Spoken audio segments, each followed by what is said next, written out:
Sri Asauddin Owaisi. بہت بہت شکریہ سر. کھوجا برادری کا یتیم خانہ تھا. انہوں نے 2004 یا 5 میں 22 کروڑ میں خرید لیا. وہ کیس سپریم کورٹ میں کہ آپ ان کو مالک بنانا چاہتی ہیں لمیٹیشن ایکٹ اپلائی کر کے. ہم کو بتائیے, ہم جاننا چاہ رہے ہیں.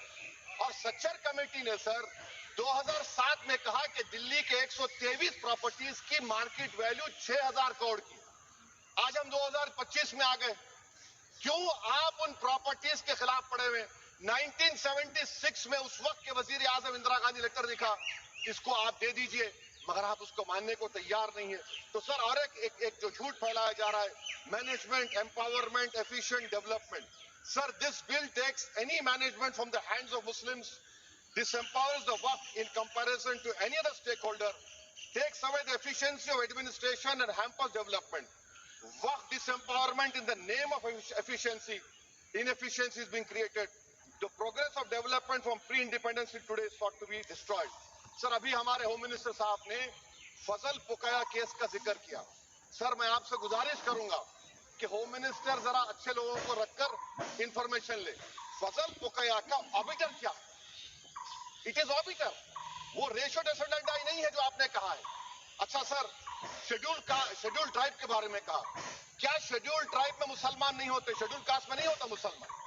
شیڈول ٹرائب میں مسلمان ہوتا تو کیا آرٹیکل 25 میرا چلا گیا, آرٹیکل 26 چلا گیا, آرٹیکل 14 چلا گیا, 15 چلا گیا, 29 چلا گیا؟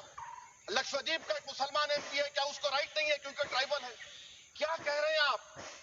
اس ایوان کو کیوں گمراہ کر رہے ہیں آپ شیڈول ٹرائب کے نام پر؟ سر اور ایک چیز جو آپ کو بتا رہا ہوں سر, اب آپ جب آرٹیکل 26 سے میرا سورس ہے تو آپ سینٹرل وقف کونسل میں 22 میں سے 11 آپ نان مسلم کو بنا سکتے ہیں. ریلیجن نیوٹرل آپ نے کہہ دیا, اور آپ بنائیں گے. کیوں بنائیں گے آپ؟ اسٹیٹ وقف بورڈ میں 7 نان مسلم ہوں گے اور 4 مسلمان. کیوں ہوں گے؟ کیونکہ آپ لا میں 95 میں ڈائریکٹ مینجمنٹ میں لے سکتے 5 سال کے لیے. آپ وقف یوزر کو آپ کلیکٹ ڈسٹرکٹ آفیسر بولے گا یہ وقف کی پراپرٹی نہیں ہے, تو وہ وقف بورڈ خاموش بیٹھ جائے گا, کچھ ایکشن ہی نہیں لگا کیونکہ وہ آپ کے پیادے ہیں. اچھا جب آپ نامینیٹ کریں گے سر میں مودی گورنمنٹ کے خلاف نو کانفیڈنس لا سکتا ہوں, مگر وقف بورڈ کا چیئرمین جو نامینیٹ ہوگا اس کے خلاف نو کانفیڈنس نہیں لا سکتے ہم, بالکل نہیں لا سکتے. کیا مذاق ہے بتائیے؟ آپ کی ڈیموکریسی ہے. نامینیٹ بھی اسٹیٹ گورنمنٹ کرے گی, وہ اگر ڈکٹیٹر بن جائے گا جیسا آج بھارت میں ہو رہا ہے تو وہ بھی نہیں ہٹے گا. کم سے کم یہاں پر تو الیکشن ہے, وہاں پر تو آپ 5 سال جھیلتے رہو اس کو. اچھا سر, اب یہ جو کلوز 11 اور کلوز 9 آپ 16AA سے دیکھیے, where the qualification of the members of the board has been limited only to 3 categories contained in 14(1)(c). Intention is very clear that a majority is to be packed with non-Muslims. So who will defend my interests, sir? If I cannot depend on the state waqf board, central waqf council, which are going to comprise non-Muslims, this in itself is a clear violation of Article 26, 14 and 15, sir. اچھا سر, CO پہلے 95 میں تھا کہ word مسلم, آپ نے غائب کر دیا اس کو. ارے آخر کیوں اتنی نفرت ہے آپ کے لفظ مسلمان سے؟ اچھا پھر کیا کہہ رہے ہیں آپ کہ یہ بھی آرٹیکل 26 کا وائلیشن ہے. سب جتنے ہندو دھرم کے پراپرٹیز ہیں, سکھ دھرم کے ہیں, بودھ کے ہیں اور آپ کے جین کے, وہاں پر انہی کے مذہب کا آفیسر ہوگا. اور کہاں پر نہیں ہوگا؟ وقف بورڈ میں. Waqf board is a pure religious institution, اس کو سمجھنے کی ضرورت ہے. تو آپ یہ کر دے رہے ہیں سر.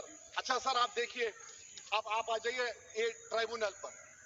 مجھے سمجھ میں نہیں آیا سر کہ ہمارے ہوم منسٹر وزیر داخلہ نے کیا کہہ دیا کہ 2013 کا جو قانون ہے وہ نہیں بنتا تو ہم نہیں لے کے آتے. میں بڑی ادب کے ساتھ ان سے پوچھنا چاہ رہا ہوں کہ کیا اس وقت راجناتھ سنگھ صاحب, اڈوانی صاحب, ہماری لیٹ سشما سوراج, یہ بڑے بڑے نیتا یہاں بیٹھے تھے؟ آپ نے یونینیمس اس قانون کو پاس کروا دیا. کیرتی آزاد تھے اس وقت, اب یہاں بیٹھے ہیں وہ TMC میں. تو کیا آپ غلط تھے یا وہ غلط تھے؟ ہم کو بتا دیجیے, آپ بتا دیجیے. کیونکہ اگر اڈوانی آپ کے لیے بہت بڑا نیتا ہے, میرے لیے نہیں ہو سکتے, آپ کے لیے آپ نے پدم شری دیا ان کو. محترمہ سشما سوراج کی زبردست تقاریر کا میں قائل ہوں. وہ بیٹھ کر اس 2013 کو یونینیمس پاس کر دیے. मुझे कंफ्यूजन है कि क्या अमित शाह नरेंद्र मोदी बड़े हैं या अडवाणी बड़े हैं, आपके लिए आप तय कर लीजिए। अच्छा सर, आपके tribunal sir, railway Clements tribunal, NGT tribunal, income tax, वैसे 14-15 ट्राइब्यूनल, हिंदू एंडोमेंट का ट्राइब्यूनल, सबका अपील नहीं होती, रिव्यू होता है। गृह मंत्री सरकार कह रही है कि नहीं रोक दिए, कैसे रोक लगाते? रिव्यू और अपील में तो फर्क होता है ना सर।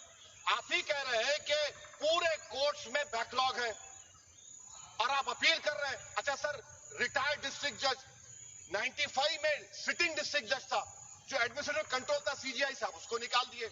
अच्छा सर, अब आप अभी हमारे मंत्री साहब ने कहा trust, sir Shri Sai Baba trust 2004, वो ये कहता है जो ऑफिसर उसमें काम करता है उसको साई बाबा का डिवोटी होने चाहिए और उसको डिक्लेरेशन लिख के देना पड़ेगा। यहां पर हो रहा तो यहां पर क्यों नहीं हो रहा? अच्छा सर, आप फिर देख लीजिए, ये आपका हो गया सर। हाँ, अब अमित शाह साहब ने सेक्शन 2A के बारे में कहा और उन्होंने इस बात का इकरार कर लिया कि दाऊदी बोहरा के लिए ये बनाया गया है। मगर मैं आपके जरिए से गवर्नमेंट से पूछना चाह रहा हूं, आपने तो उस प्रोवाइजो में दाऊदी बोहरा का नाम ही नहीं लिखा, आपने उनको भी थैंक यू कर दिया, उनका नाम क्यों नहीं लिखा आपने? और सर, और गवर्नमेंट क्या कर रही है? आप मुस्लिम समाज में जो बेकार किस्म के लोग हैं उनको एक रास्ता बना रहे हैं, एग्जिट दिखा रहे हैं कि तुम्हें वक्त से बचना है तो तुम्हें ट्रस्ट बना लो। ये क्या कर रहे हैं सर आप? कम से कम उन दाऊदी बोहरा को आप दे देते। अच्छा sir, clause 3V section 36 clause 18 देख लीजिए, oral appointment has sought to be discontinued even though it is recognized practice in Islam. Muslim personal law is recognized oral waqf and 1937 Shariat Application Act. Sir, आप clause 39 पर आ जाइए, 5 साल के लिए मुसलमान। मैं किरण रिजिजू से पूछना चाहता हूं, सर दाढ़ी रखे तो मुसलमान प्रैक्टिसिंग है या क्लीन शेव आपकी तरह है? तो बताइए हमको, प्रैक्टिसिंग क्या होगा? अच्छा, किसी को पकड़ के मॉब लिंच कर दिया और बोले कि JSR का नारा लगाया, और वो JSR का नारा लगाया तो क्या मुसलमान रहेगा? नहीं रहेगा। या फिर देश के प्रधानमंत्री ने कहा था कपड़े देखकर पहचानो, तो क्या कपड़े देखकर आप कह देंगे?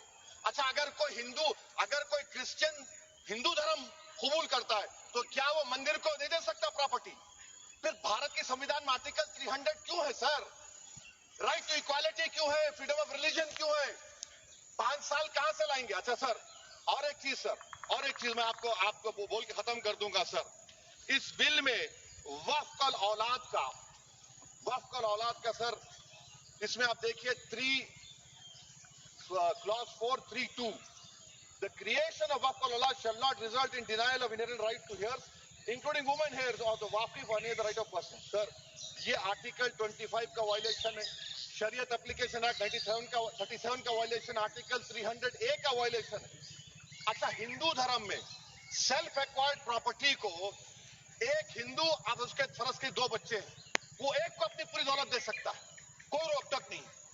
वो कहेगा नहीं मैं घर के बच्चों को नहीं दूंगा, मोहल्ले के गरीब को दे दूंगा, वो भी कोई रोक टोक नहीं है। वहां पर आपको बच्चों की फिक्र नहीं है। जब मैं अपनी प्रॉपर्टी को अल्लाह को मालिक बनाकर दे रहा हूं, आप कह रहे बच्चों की फिक्र नहीं है। इतनी मोहब्बत आप बिल्किस बानो से दिखा देते तो आपके लिए दुआएं देती आपके लिए। तो सर, आप दूसरी बात आप देख लीजिए सर, आखिरी बात कहकर मैं अपनी बात को मुकम्मल कर रहा हूं सर। नहीं खैर, मैं मुकम्मल कर रहा हूं। स्पीकर साहब बहुत टाइम देती सर। आप देखिए, इसमें अमित शाह साहब बोले कि इतनी प्रॉपर्टीज का कब्जा हुआ, चोरी हुई, ये हुआ। सर, क्लास 2652A सेक्शन, अगर कोई प्रॉपर्टी बेचता है 2 साल की सजा थी, आपने क्या कर दिया? उसको 6 महीने कर दिया। नॉन अवेलेबल था, आपने अवेलेबल कर दिया। सेक्शन 40 की बात करते हैं। सेक्शन 40 में सर हमको जो ज्वाइंट वर्किंग कमेटी का जो नोट्स दिए, उसमें मिनिस्ट्री ऑफ माइनॉरिटी अफेयर्स ने कहा कि 30 साल में 515 केसेस सेक्शन 40 के, और सिर्फ 8 लोग कोर्ट को गए। वक्फ यूजर का कानून तेलंगाना आंध्रा में है, सेक्शन 40 का कानून तमिलनाडु 63 है, आंध्र प्रदेश में 43 है। और सर आप डायरेक्शन दे रहे हैं। अच्छा, क्लॉज 4218B देखिए सर, आप रूल बना रहे हैं, कोऑपरेटिव फेडरलिज्म के खिलाफ है, इतना रूल बना रहे हैं। और आखिर में सर मैं आपको बताना चाह रहा हूं स्पीकर साहब, ये बिल का मकसद सिर्फ मुसलमानों को जलील और रुस्वा करना है, मुसलमानों को दूसरे दर्जे का शहरी बनाने का इनका मकसद है। सर, अगर आप हिस्ट्री को पढ़ेंगे हिस्ट्री को पढ़ेंगे तो महात्मा गांधी उस वक्त के व्हाइट अफ्रीका में सफेद फार्म अफ्रीका के कानून को महात्मा गांधी ने कहा था कि ये मेरा कॉन्शियंस इसको मानता नहीं, मैं इस कानून को कबूल नहीं करता हूं। तो महात्मा गांधी ने क्या किया, उन्होंने उस कानून को फाड़ दिया। तो मैं गांधी की तरह इस कानून को फाड़ता हूं। ये अनकॉन्स्टिट्यूशनल है सर। इस देश में झगड़े पैदा करने का काम बीजेपी करना चाहती है मस्जिद और मंदिर के नाम पर, इसीलिए मैं इसका कंडेम करता हूं और मैं आपसे गुजारिश करता हूं कि मैंने अपने 10 अमेंडमेंट दी हैं, आप इसको कबूल करिए सर, मुझे बोलने का मौका दीजिए और उस पर डिवीजन का मैं डिमांड भी करूंगा। Thank you sir.